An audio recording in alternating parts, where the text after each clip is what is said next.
Du coup, ben, pour attaquer et me présenter, moi je suis Valentin Voisin, je m'appelle comme ça, c'est comme ça qu'on me nomme.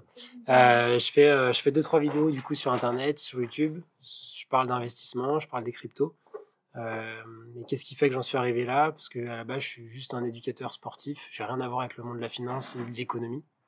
Donc je vais dire des choses aujourd'hui, c'est des choses que j'ai appris sur le tas. Est-ce que c'est pas la voie de la raison? Absolument pas.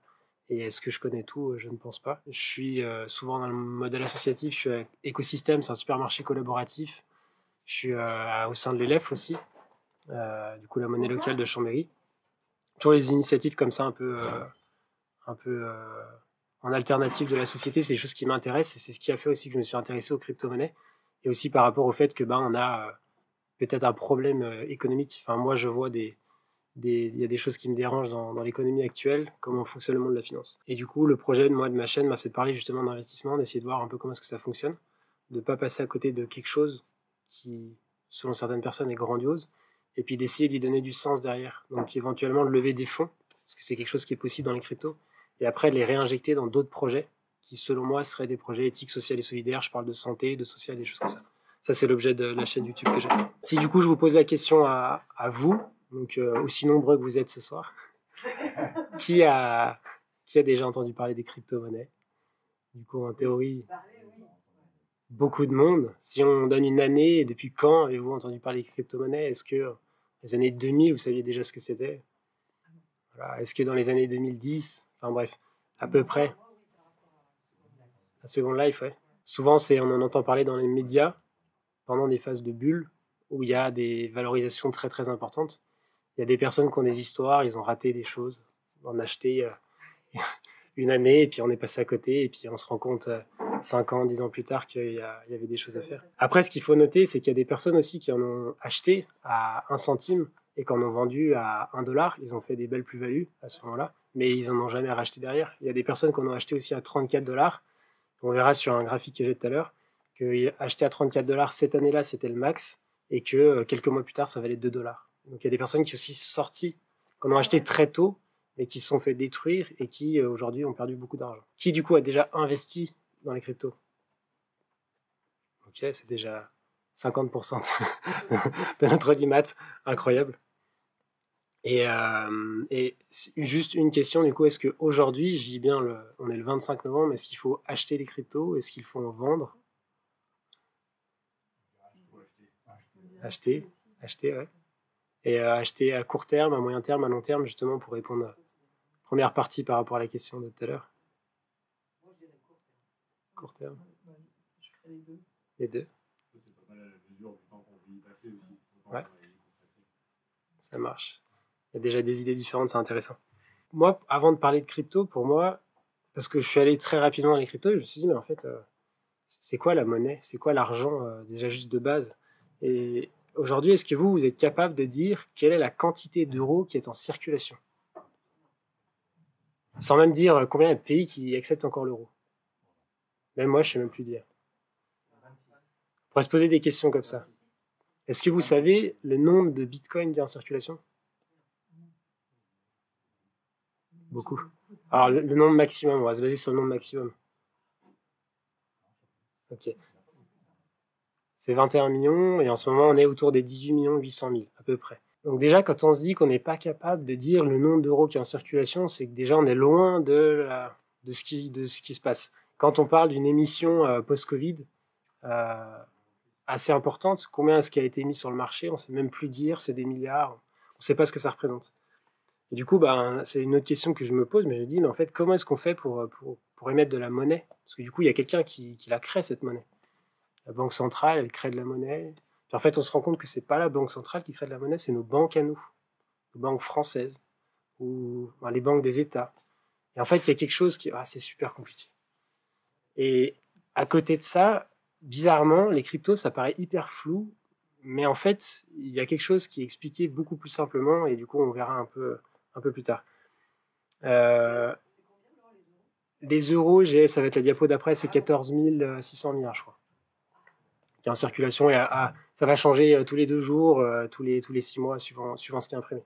Mais en gros, voilà, il y a 14 600 milliards d'euros qui circulent ou qui ne circulent pas. Et du coup, qu'est-ce qu'on pourrait donner comme définition de la monnaie, au final?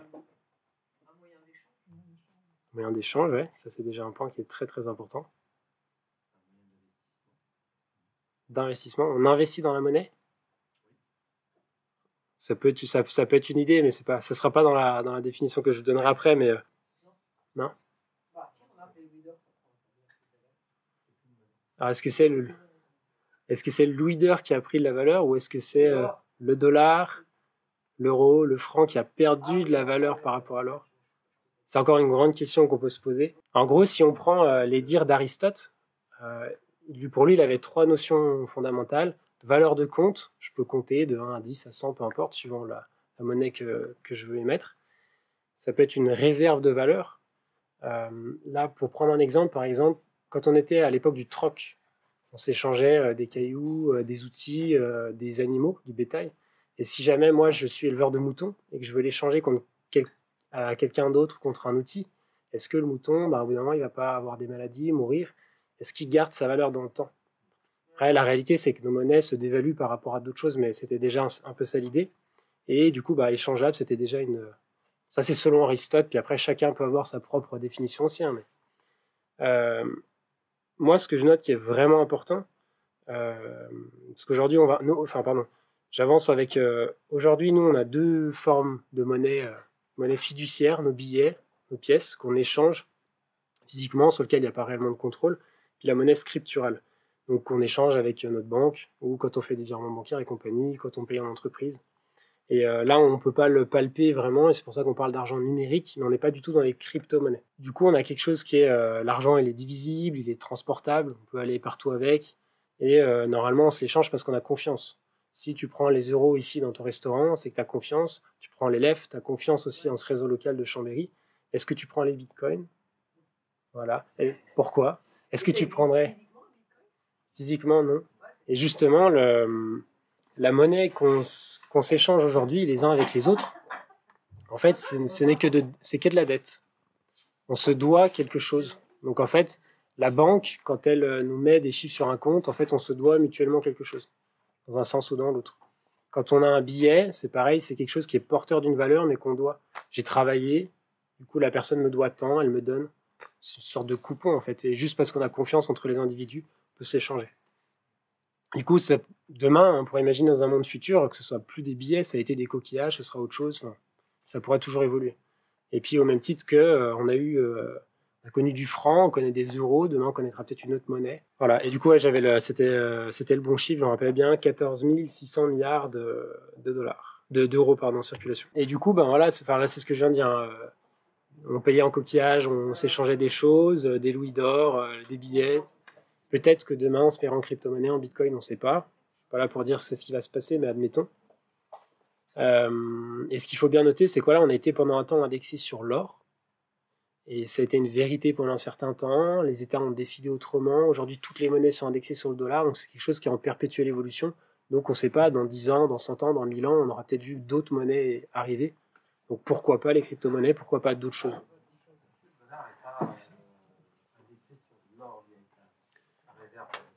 Ouais, mais après, ça reste une théorie.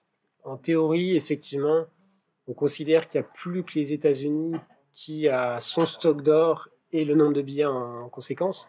Et là, il vient d'imprimer entre 30 et 40% de dollars supplémentaires par rapport à tout ce qui a déjà été créé.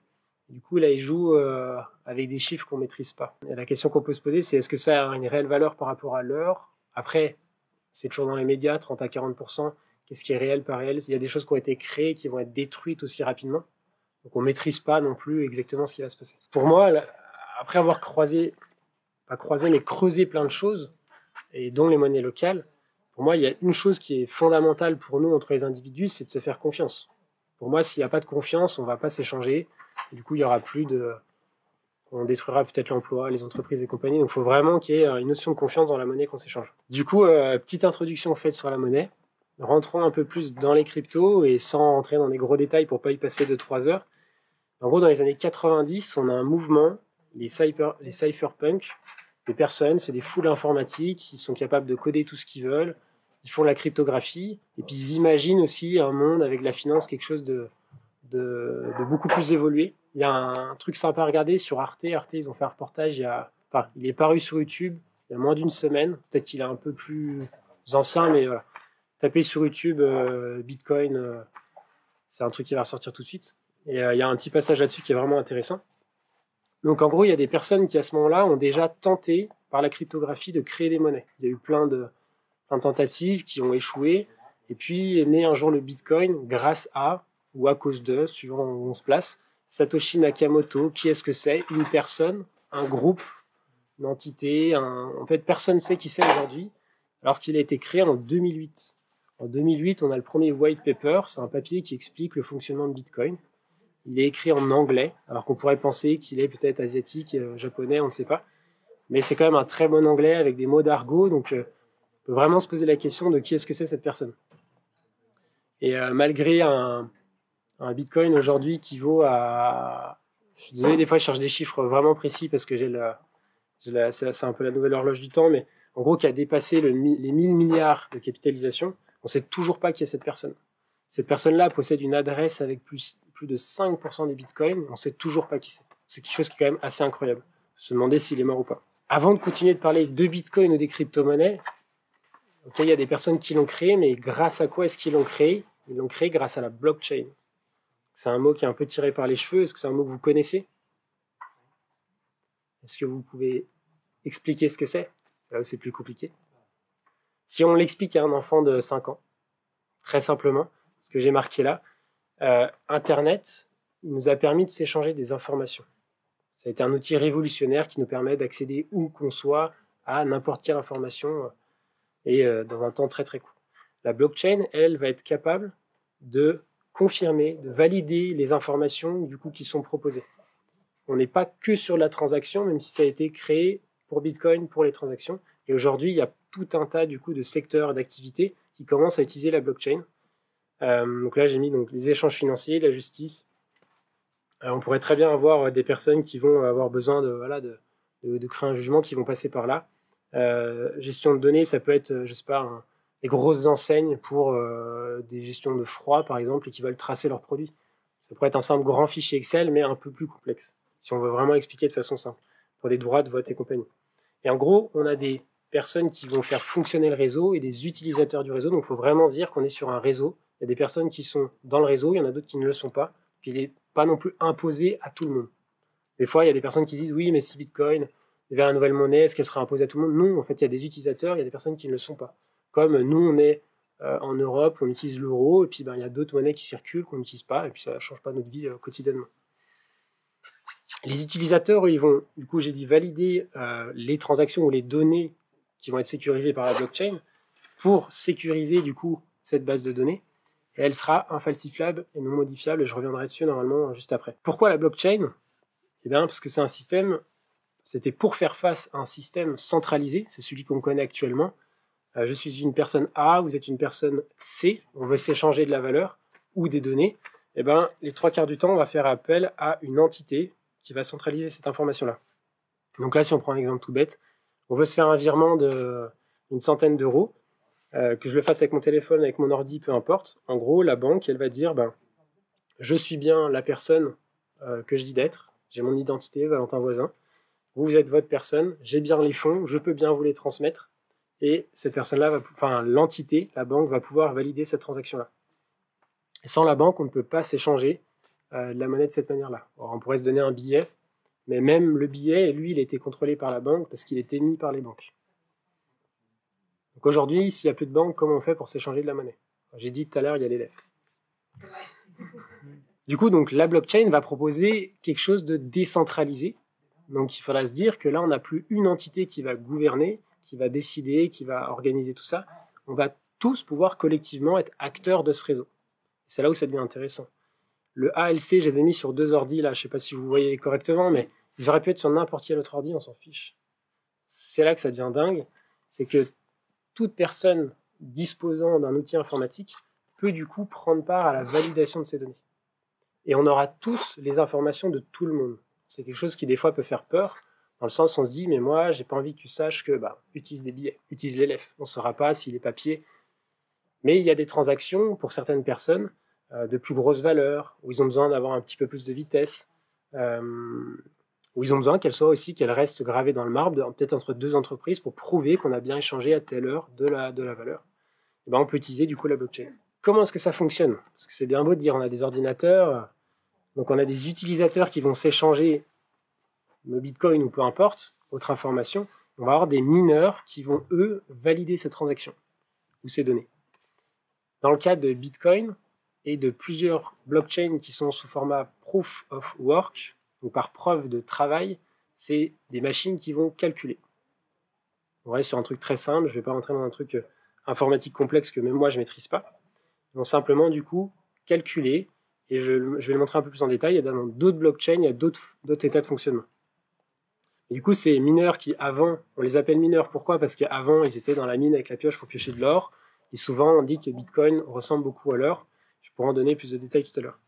Et du coup, nos mineurs du jour, aujourd'hui, c'est plein de machines informatiques, des gros hangars et compagnie, et avec des machines qui calculent toute la journée pour trouver, ce que je vais expliquer juste après, assembler des blocs dans la blockchain. Ces blocs, quand ils sont assemblés les uns aux autres, du coup, je rappelle, ils sont infalsifiables, non modifiables. Une fois que la transaction elle est mise en place, on ne peut pas revenir en arrière. Et ils sont récompensés, du coup, ils sont payés en Bitcoin ou dans les crypto-monnaies qui fonctionnent sur le réseau qu'ils utilisent. Sans rentrer dans les détails informatiques, mais parce que des fois ça fait un peu, je comprends pas, cryptographie, qu'est-ce que c'est?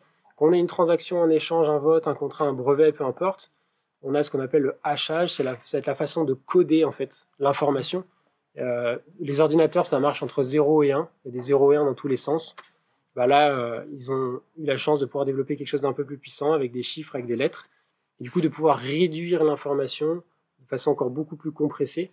Et aujourd'hui, la blockchain de Bitcoin, avec toutes les transactions, depuis 12 ans, elle vaut quelques gigas. Sur un disque dur, ça tient. Sur une clé USB, ça tient. Alors qu'une banque, avec tous nos fichiers Excel, elle a un peu plus de problématiques. C'est une avancée technologique. Est-ce que c'est nécessaire pour l'humanité? Chacun s'en fera son propre avis. On a haché notre information, on va la rentrer dans un bloc. La blockchain, du coup, sur Bitcoin, je ne sais plus, on doit être à 700 000 blocs. On a déjà fait un paquet. Dans le premier bloc, il y a la première transaction qui a été réalisée, ou plus, suivant la taille du bloc, suivant les mises à jour qui ont été faites sur Bitcoin et ou les autres blockchains. Du coup, dans le premier bloc, on a cette information-là, on a la signature de celui qui a rempli le bloc, on a la preuve de travail, c'est le hash, ce qui a permis de transcrire la transaction, la donnée. Et puis après, quand on passe au deuxième bloc, on va mettre le premier bloc dans le deuxième. Puis on recommence, on met notre hash, et ainsi de suite. On met toutes les uns. Donc dans le troisième, on remet le deuxième et le premier. Quand on arrive en fait au bout, 10, 700 000 comme j'ai dit aujourd'hui, à peu près, on a un lot d'informations qui est incroyable et on a toutes les transactions depuis le début. C'est pour ça qu'on ne peut pas, du coup je disais, les modifier. Si on voulait modifier un bloc, il faudra revenir en arrière et créer une deuxième chaîne, une deuxième blockchain. C'est bien compliqué. On a parlé des rémunérations de nos mineurs. Ils sont rémunérés du coup en Bitcoin et on a une particularité, c'est par rapport à l'émission monétaire de Bitcoin qui va être divisée tous les 4 ans par 2. Ça a commencé avec 50 bitcoins, du coup dans la première tranche. Je ne sais pas si on le voit bien parce que c'est écrit tout petit. Là on était à 50, 25, 12,5. En ce moment on est à 6,25 et on va encore diminuer, et ainsi de suite. La fin de l'émission de tous les bitcoins, c'est 2140, à 1 ou 2 ans près suivant les algorithmes. Il faut se poser la question de quand ça arrivera, qu'est-ce qui va se passer, mais bon, il nous reste encore 100 ans. Essayons déjà de comprendre un petit peu ce qu'on a sous les yeux.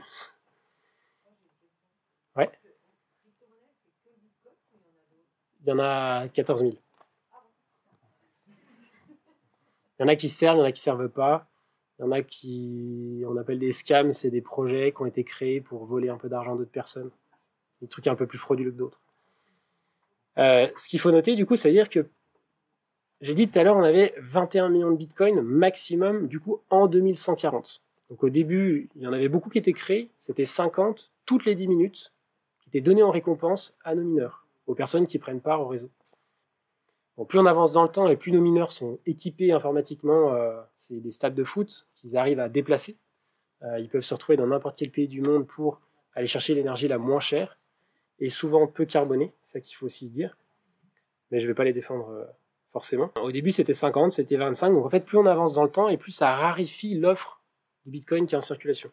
Et donc c'est pour ça que il y a des gens qui croient un peu en ce projet et ils se disent j'aimerais bien en acheter. et on a le prix qui monte. On a entendu parler de bulles en 2013, en 2017. On serait dans une nouvelle bulle en 2021. C'est pour ça que j'ai été appelé, parce qu'apparemment on en reparle dans les médias à nouveau. Il y a une demande qui est tellement importante par rapport à l'offre qui est mise en circulation. Et puis parce que les mineurs ont aussi un petit peu à gérer leur matériel, leur électricité. Ils ont des frais, c'est des entreprises qui sont des fois avec de nombreux salariés. On ne se rend pas compte, mais c'est assez important. Ces personnes-là, elles gardent un peu les bitcoins jusqu'à les vendre au bon moment, parce que pour eux, il faut que ce soit aussi rentable, c'est un système économique, ça se comprend. On enchaîne un peu ces bulles, et en fait, après, on a des phases de crash relativement importantes. En gros, Bitcoin va perdre 85% de sa valeur en 6 mois, 6 à 12 mois. C'est quelque chose qu'il faut noter. Et du coup, comme je disais tout à l'heure, est-ce que c'est le bon moment pour investir? Est-ce qu'on n'est pas en période de bulle? Est-ce qu'on ne pourra pas acheter moins cher? C'est tout un tas de questions auxquelles on pourra répondre après. Et du coup, c'est quelque chose qu'il faut savoir par rapport à cette émission des bitcoins. C'est ce qui va créer du coup la hausse des prix souvent fulgurante, parce qu'il y a une rétention de la part des mineurs, une diminution de l'offre sur le marché. Mais bon, quand on regarde à long terme, entre le premier bitcoin qui a été émis à 0,001 centime, donc un millième, enfin, assez ridicule, et aujourd'hui on est à 58 000 $ aujourd'hui. On a déjà fait du chemin, et peut-être qu'il y a un chemin, enfin pour l'instant, le graphique, ça part en bas à gauche, ça monte en haut à droite, et pour l'instant, on ne prouve pas le contraire. Du coup, là, je mettais 2-3 prix. On va pas y passer 2 heures, mais on pourra la regarder tout à l'heure si vous voulez. 0,001 centime. Il est monté à 34 $, descendu à 2, monté à 1180, descendu à 166, monté à 19 800 en 2017. Là, il était très médiatisé. Redescendu à 3002, il est monté à 69 000 au mois de novembre. Là, on est un petit peu plus bas, mais bon, ça fait partie des aléas de la vie. Et du coup, à chaque fois, on était autour des moins 85%, voire le premier, c'était beaucoup plus important, mais il y avait moins d'acteurs. Plus il y aura d'acteurs sur le marché, certainement, plus le prix va stabiliser. On pourra en discuter après.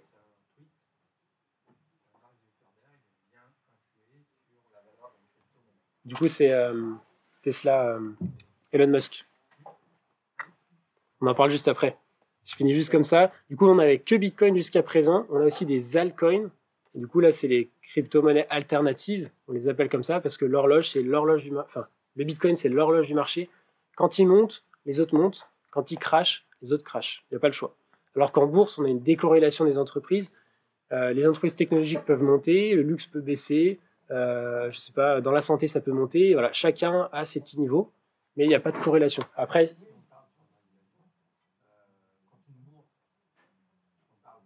alors là, c'est si on a un Covid.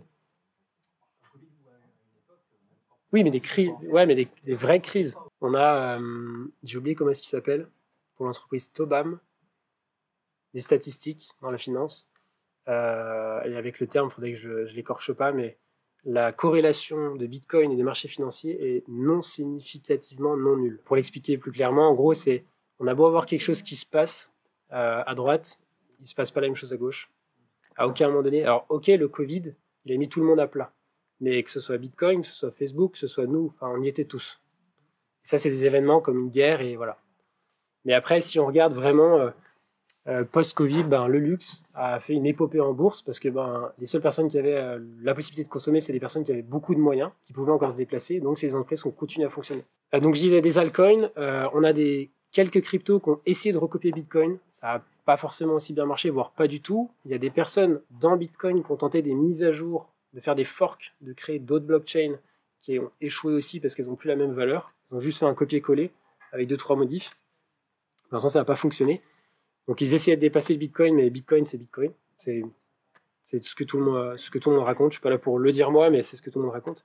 Il y en a qui ont tenté avec des privacy coins, le fait qu'on ne puisse pas savoir qui est-ce qu'on est quand on réalise des transactions. Du coup, il y a des personnes qui, des fois, se disent, mais moi, si j'utilise Bitcoin, on ne sait pas qui je suis. Alors, on est anonyme, mais on a quand même une adresse cryptée.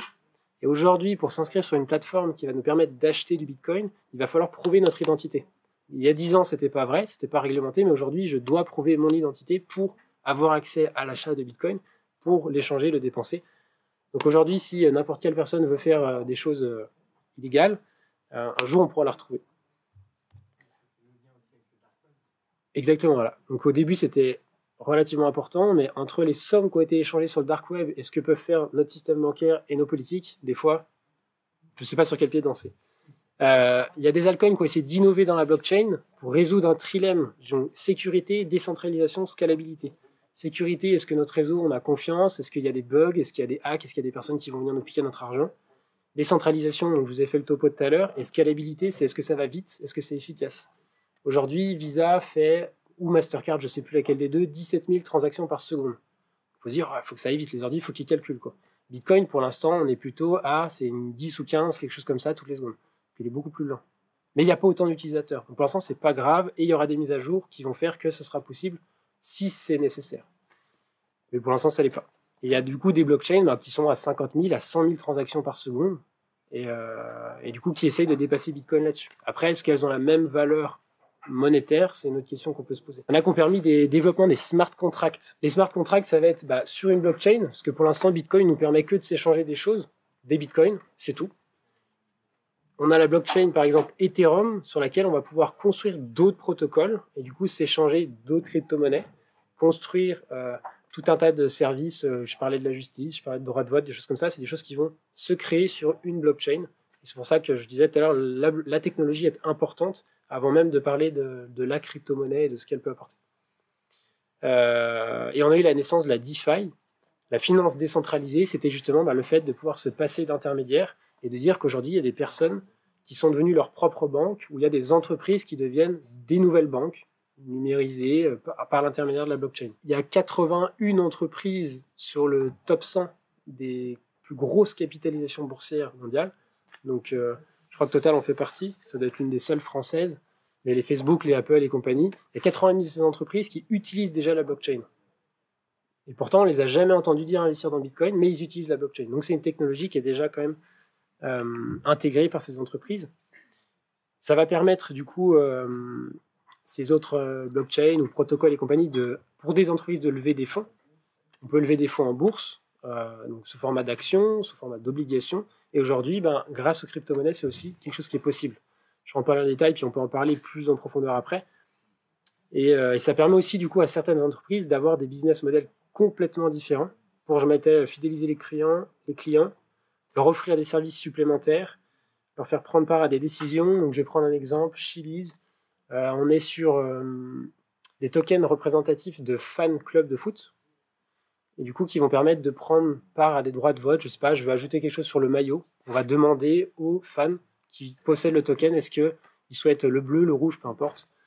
Ou nos grands services de grande distribution, dans la fidélisation, ils ont déjà des systèmes de « je vous redonne un peu d'argent pour que vous puissiez… » ça se fera sous format crypto.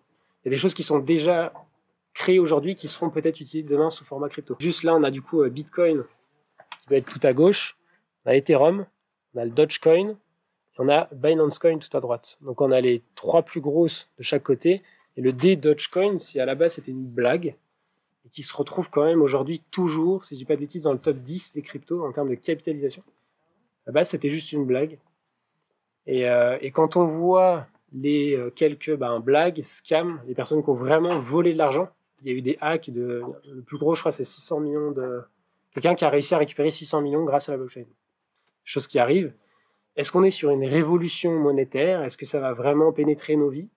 Ou est-ce que c'est juste une grosse arnaque avec la prise de valeur du Bitcoin et compagnie? Qu'est-ce qui va se passer demain? Et c'est la question que j'ouvre. Et puis du coup, maintenant, discutons vraiment et posez toutes les questions que vous voulez.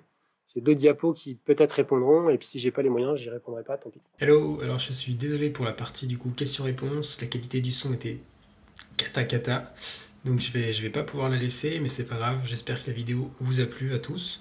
C'était vraiment un endroit sympa, on était très peu, ça faisait office de mini conférence à titre individuel.